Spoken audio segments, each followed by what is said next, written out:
Y a esta hora le damos la bienvenida en nuestros estudios a Pedro Donoso. Él es director del ICARE, una consultora en comunicación, un gabinete estratégico. Le hemos invitado para analizar precisamente este tema, la conformación de este comité de expertos académicos que van a tener como objetivo la elaboración, la construcción, la estructura de este debate que por ley es obligatorio se ejecute entre los candidatos a la presidencia de la República.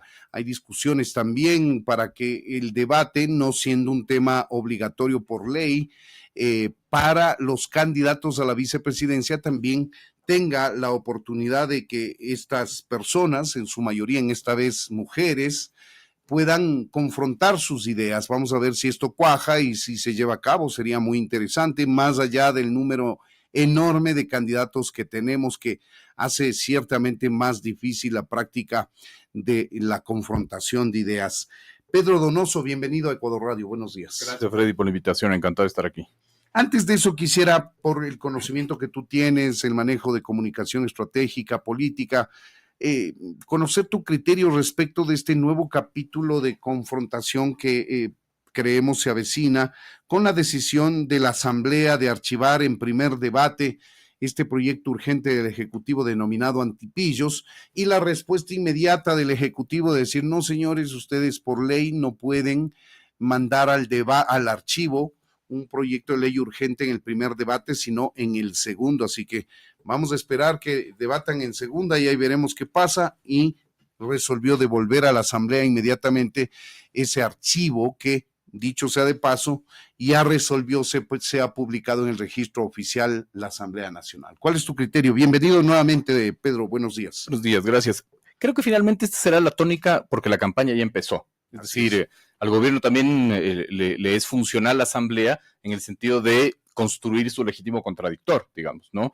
O sea, ya acabamos de ver, por ejemplo, que hay videos en donde hay unas bailarinas en la Asamblea, es decir, de una u otra manera le va a servir al gobierno, ¿no es cierto?, el establecer que su contradictor es la Asamblea Nacional. ¿Por qué? Porque es bastante fácil golpear a la Asamblea Nacional. La Asamblea Nacional históricamente en todos los países del mundo tiene baja, digamos, niveles de credibilidad, de valoración, porque es del espacio, sí, porque además es del espacio de debate, pero además es un espacio en donde no se genera elementos tangibles, digamos, ¿no? Es más difícil entender la importancia. Ahora, el legislativo tiene una importancia fundamental en la democracia, sin embargo, esta va a ser la tónica que veamos a futuro. No me parece que lo importante es solo la relación legislativo-ejecutivo, sino cómo el resto de funciones del Estado van a operar alrededor de esta disputa. ¿A qué me refiero? Corte Constitucional, por ejemplo, ¿no? Es decir, seguramente habrá una consulta a la Corte Constitucional y es interesante cómo Noboa ha manejado, digamos, su relación con otras funciones del Estado y que le han sido bastante funcionales, valga la redundancia, ¿no es cierto?, para su gobernabilidad, ¿no? Ciertamente, pero se avecina un nuevo capítulo porque habría que ver cuál es la respuesta de la Asamblea que está urgida por el tiempo, el plazo de los 30 días que exige la ley para el trámite de un proyecto urgente en materia económica. Claro, por eso apuntaba finalmente el gobierno a plantear esto del archivo en el segundo debate, ¿no? Ahí hay que revisar qué es lo que dice la Constitución. La Constitución dice que las leyes, digamos, de urgencia económica y las ordinarias tienen el mismo tratamiento, entonces hay que ver qué es lo que prima finalmente. Otra vez tenemos como una gran discusión de qué es lo que prima, ¿no es cierto? Lo que te dice la ley orgánica de la función legislativa o lo que dice la Constitución. Es una discusión, digamos, para los abogados que tienen relación con eso, pero me parece que es interesante el adelantarnos y ver que esta pugna va a seguir porque la campaña empezó, digamos, ¿no? Así es, bueno, esa va a ser la tónica, tú dijiste, y creemos que así va a ser. La campaña está ya en plena marcha, anticipada, como ocurre en otros procesos electorales. En el marco de esta campaña electoral ya se adelantan los preparativos para el debate que es obligatorio ya desde hace varios procesos electorales hacia atrás. Los candidatos a la presidencia de la República están obligados por ley a participar de este debate. Y ya hemos tenido experiencias pasadas y también han habido una serie de críticas a estas experiencias, entre otras cosas porque los debates, como se han elaborado, como se han estructurado, no necesariamente han significado la confrontación de ideas que supone el concepto de debate. Han sido más bien la posibilidad de exponer puntos de vista, líneas de acción en caso de llegar a la presidencia de la República por cada uno de los candidatos, pero esta confrontación de ideas no necesariamente se la ha visto, y a juzgar por la conformación de este comité, que no lo estamos subestimando, ni mucho menos, rescatamos la valía de cada uno de los 5 integrantes, pero sí parece que esta mesa tiene una pata coja, que es el ámbito de la producción, toda vez que este debate va a ser expuesto, va a ser transmitido, va a ser realizado en vivo a través de la televisión. A mí particularmente me hace falta la presencia de un productor de televisión que marque la pauta desde las formas, porque los contenidos seguramente están ahí, estarán ahí con el aporte de estos académicos, de estas personas experimentadas que el CNE ha nombrado como miembros de este comité. ¿Qué criterio tienes tú, Pedro? Digamos, yo empezaría por hacer el análisis de los debates en sí mismo, ¿no? Los debates son un bien público y creo que hay que defenderlos. A mí me da mucho miedo en el Ecuador el momento en que empezamos, ¿no es cierto?, a darle un sentido utilitario a los debates, es decir, ¿sirve o no sirve? ¿Son chéveres o no son chéveres? Digamos que ha sido la discusión de, por ejemplo, el anterior debate, ¿verdad? Porque estamos en un país que acostumbramos a culpar a la herramienta, ¿no? En este país, si alguien sale a matar con palas, prohibimos las palas, digamos, ¿no? Y ese es un problema porque se ha avanzado mucho con la obligación finalmente a los presidenciables de debatir. Ese fue un avance democrático en reformas del Código de Democracia importantísimo que hay que defenderlo. El debate es un bien público y hay que defenderlo. Incluso debería ser obligatorio para vicepresidentes, para asambleístas provinciales, para autoridades seccionales, porque más debate requiere, digamos, o implica más democracia, ¿no es cierto?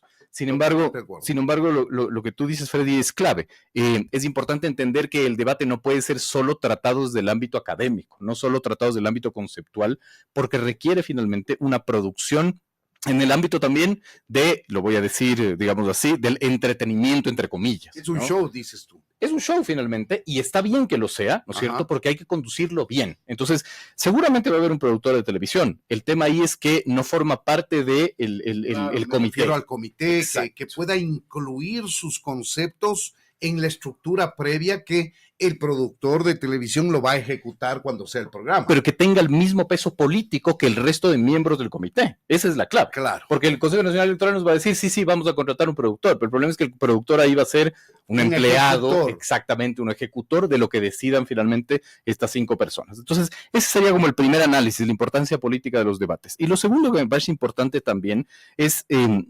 plantear que el debate en sí mismo no es un fin, es un medio para. Entonces, cuando nosotros entendemos que es un medio, el debate debería estar establecido como un engranaje dentro de un sistema, ¿no? Yo estoy totalmente de acuerdo. El momento en que el debate se convierte en un espacio político contratado para cada uno de ellos, no tiene ningún sentido, ¿no? Pero no solo es que confronten entre ellos, ¿verdad? Porque ahí el contraargumento va a ser sí, pero se van a pelear, ¿no es cierto? El punto ahí es ver cómo yo engrano con el resto de elementos en el ámbito del sistema democrático electoral. ¿Cuáles son estos elementos? Sus planes de gobierno. Es decir, en el debate, el moderador, ¿no es cierto?, debería preguntarles a los candidatos, usted en la página 48, su plan de gobierno ofrece esto. ¿Cómo lo va a hacer? Porque aquí el problema es que estamos llenos de qués finalmente, ¿no es cierto? Si los candidatos... No de cómo. Entonces, facilísimo el qué, pues. O sea, el qué es plantear finalmente decreto ejecutivo número 1, el Ecuador clasifica al Mundial. Y se queda en el análisis de la situación y no más. Y estamos enfermos de diagnósticos, digamos. Es decir, si uno regresa a ver, ¿no es cierto?, todas las autoridades políticas en este país, seccionales, nacionales, lo único que nos dan es diagnósticos y no respuestas. Entonces, el tema ahí es que el comité, finalmente, si se puede dar algún tipo de sugerencia, sí debería relacionar la participación del candidato con su plan de gobierno, pero aterrizarlo finalmente, ¿no? Claro. Es decir, en la página 48, pero como digo... tendría que tener una cierta autonomía quien conduce el debate, y no esa camisa de fuerza de sale la pregunta número 1, la pregunta número 2 para el candidato ni sé cómo, y hacerlo una cosa medio robótica. Sí, es que si no tiene autonomía no tiene sentido. Entonces, tenía sentido antes, cuando hacías este tipo de debates finalmente, en donde el tema era la voluntad de los candidatos, ¿sí? El candidato que no quería debatir, no iba, ¿no ¿no es cierto? Ahora ya no. Ahora el Consejo Nacional Electoral, el comité debería perder el miedo a exigirles a los candidatos, ¿no es cierto?, el plantearles esa metodología. También hay que ponerse del lado de los candidatos y claro, de una u otra manera tienes como cierto temor de decir, bueno, ¿qué me van a preguntar? La balanza puede ir de favorito a uno o a otro, etcétera, etcétera, etcétera. Siempre va a haber ese recelo, digamos. Claro, pero si el momento tú planteas una metodología clara de decir, vamos a preguntar sobre el plan de gobierno, lo engranas. Porque el tema ahí, ¿cuál es? Es la población ve el debate, sabe que hay un plan de gobierno, cuando el candidato llega al poder, puede exigir que ese plan de gobierno se cumpla, y si no, hay revocatoria de mandato. Todo está unido. No es aislado, no es el debate como un show, digamos, independiente del plan de gobierno, de la revocatoria de mandato, etcétera. Entonces, eso creo que me parece que es claro, sujetarlo el debate al plan de gobierno propuesto por cada uno de los candidatos, pero yo agregaría algo más, a riesgo de que se genere una confrontación que pueda resultar estéril finalmente, pero la posibilidad de que un candidato le pueda preguntar algo específico al otro candidato. Es que ahí le obligas al otro candidato a leer los otros planes de gobierno. ¿Qué es lo que debería suceder? Es decir, los otros candidatos deberían leer. Se presentaron 16, perfecto. Ahora haz el esfuerzo de ser candidato. Léete los 15 planes de gobierno. Exacto. También. Y el tuyo tienes que manejarlo. Es que seguramente ni siquiera saben el propio. Es que ni siquiera saben el propio, seguramente, claro. ¿No? Ya vemos candidatos que dicen, yo no sabía que Pedrito estaba en mi lista de asambleístas. Y es como, ¿cómo no sabías? Claro, finalmente, ¿no? Claro. Y eso es parte de cómo se construyen ahora las listas con esta ausencia de estructura de partidos políticos. Absolutamente, por ejemplo. Totalmente de acuerdo. Yo siempre repito esto, el Ecuador es este país de candidatos sin partidos, de partidos sin candidatos, de candidatos y partidos sin ideología, digamos, ¿no? Entonces, el sistema tiene que obligar finalmente a que eso se acabe, no solo con reformas legales, sino con la práctica de este tipo de herramientas. Ahora, ¿cómo aterrizamos toda esta concepción, digamos, académica, estos conceptos elevados que seguramente producirán los 5 miembros de este comité de debate para que de alguna manera se aterricen, se puedan ejecutar en la práctica, se puedan entrelazar los planes de gobierno del uno y del otro y que los candidatos entre sí puedan confrontar sus ideas, porque ese es el concepto de un debate, confrontación de ideas. A mí me parece que el formato del debate anterior estuvo bien planteado en el sentido de la forma, ¿no? Es decir, yo sí plantearía que un candidato le pueda preguntar o rebatir finalmente a otro, que tenga un tiempo prudencial, y el otro pueda, digamos, contestar, ¿no es cierto? Otra vez, repito, en mi lógica, la base finalmente del debate deberían ser los planes de gobierno, ¿no? Ajá. Pero el moderador no debería tener solo un rol, como tú muy bien dices, robótico. Es decir, yo plantearía algo mucho más arriesgado, en cambio, que seguramente no va a suceder. Sí me encantaría tener un fact-chequeo en vivo, por ejemplo, ¿no? Es decir, un candidato termina su declaración, ¿no es cierto? Y hay un trabajo, un equipo de fact-chequeo que te plantea y te dice, lo que acaba de decir el candidato no es verdad, no es engañoso, no se ajusta a su plan de gobierno o no se ajusta al diagnóstico que está haciendo, porque ¿qué es lo que va a suceder? Bueno, es un trabajo de producción bastante intenso, fuerte, que trae consigo una concentración de un equipo tras cámaras, etcétera, que va a ser complicado. Y que deberíamos hacerlo, digamos. Seguro, ¿no? Seguro, decir, para darle mayor rigurosidad. Totalmente. O por último, si es que es demasiado peso en la primera vuelta, que sea en la segunda vuelta, ¿no es cierto? Pero el problema finalmente es que en este país todo el mundo dice cualquier cosa.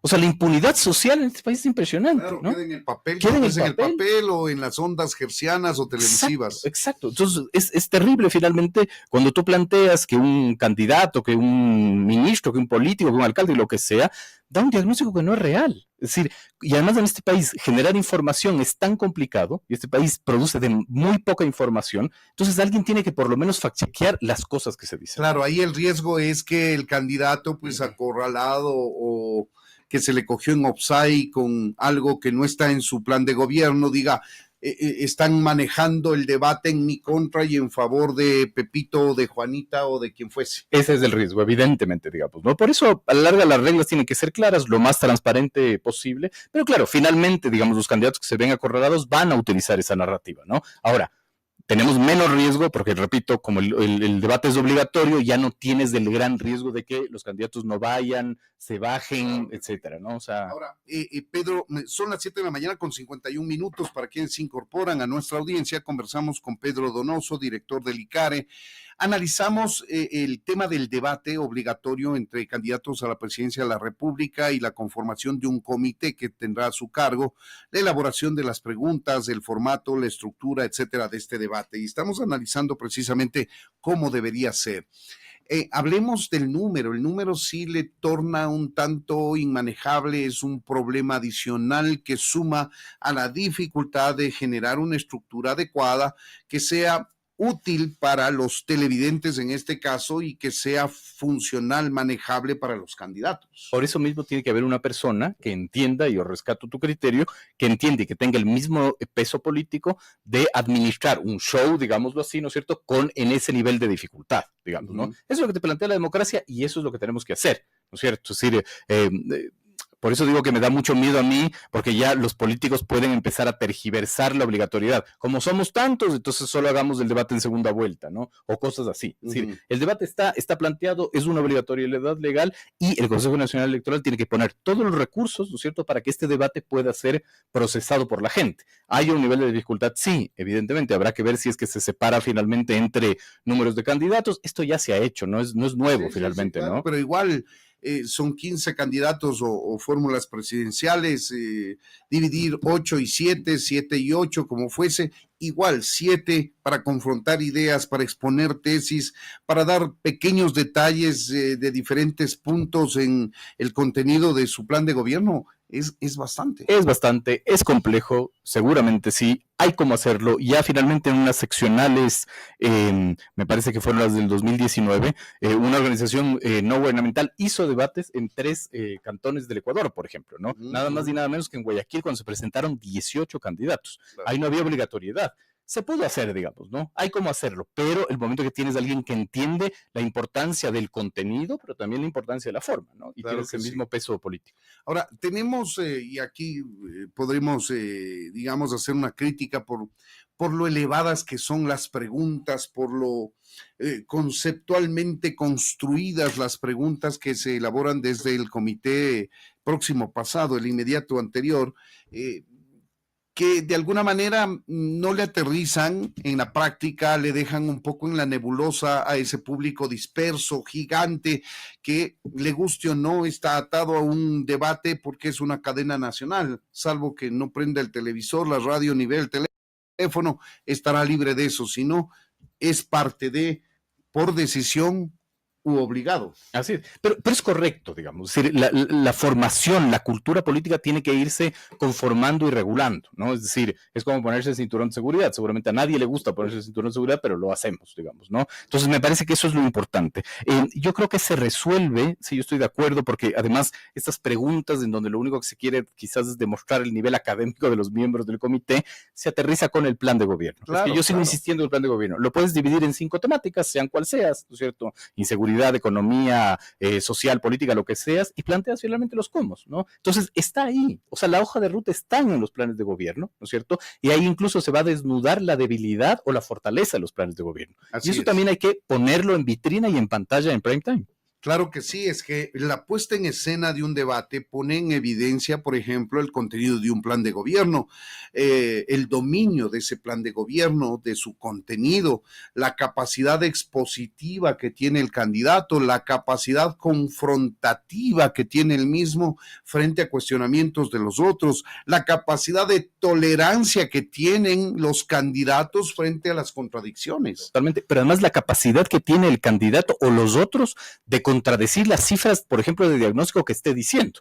Y por último, si los otros candidatos no tienen la capacidad, lo tiene el mismo Consejo Nacional Electoral o la organización de decir, usted dijo que, por ejemplo, en Ecuador el 40% son desempleados, eso no es real. Aquí están las cifras verdaderas. Porque eso también nos demuestra si el candidato sabe qué país va a gobernar. ¿Para qué? Para evitar que se siente y otra vez diga, es que yo no sabía. O no necesariamente si sabe o no sabe, si quiere o no manipular cifras, por ejemplo. Porque también puede ser ese el objetivo. Entonces, miren ustedes, amigos que nos escuchan, que nos siguen a través de las redes sociales, lo trascendente que es para la democracia la elaboración de una estructura que rinda los frutos que perseguimos los ecuatorianos, que se pueda conocer a carta cabal lo que plantean los candidatos en las diferentes problemáticas que tiene el país, que puedan dominar esos contenidos, que conozcan el país, que confronten con sus pares y que nos dejen en blanco y negro a los ecuatorianos una opción de decir me voy por él, me voy por ella, o mejor no estos dos, este de acá, etcétera. Absolutamente, digamos, el Consejo Nacional Electoral tiene que hacer su trabajo, los candidatos tienen que hacer su trabajo y nosotros como ciudadanos tenemos que hacer nuestro trabajo. ¿Cuál sería el poder consumir el debate, ¿no es cierto? Y el poder generar un debate del debate, digamos, ¿no? Porque de esa manera es la única que nosotros podemos exigir la rendición de cuentas post-debate, que es fundamental. Por supuesto, ¿no? Que sí, el post-debate es fundamental. El post-debate es fundamental no solo para las campañas, sino para que la ciudadanía pueda decir, usted propuso esto, ¿no es cierto? La misma organización de la sociedad civil que organizó estos debates tenía un programa súper interesante que era del dicho al hecho y que comprobaba lo que el candidato ofreció de lo que está cumpliendo en un rango de 100 días, del primer año, del segundo año, etcétera. Eso es fundamental. Que comprobaba el mucho trecho, digamos, para completar el refrán que del dicho al hecho hay mucho trecho. Ahora, Pedro, hemos hablado, digamos, de los contenidos, de la estructura, del número grande de candidatos que genera un problema adicional, y esto tiene relación íntima con el tiempo. Estamos frente a una sociedad de poca concentración, de tiempos cortos.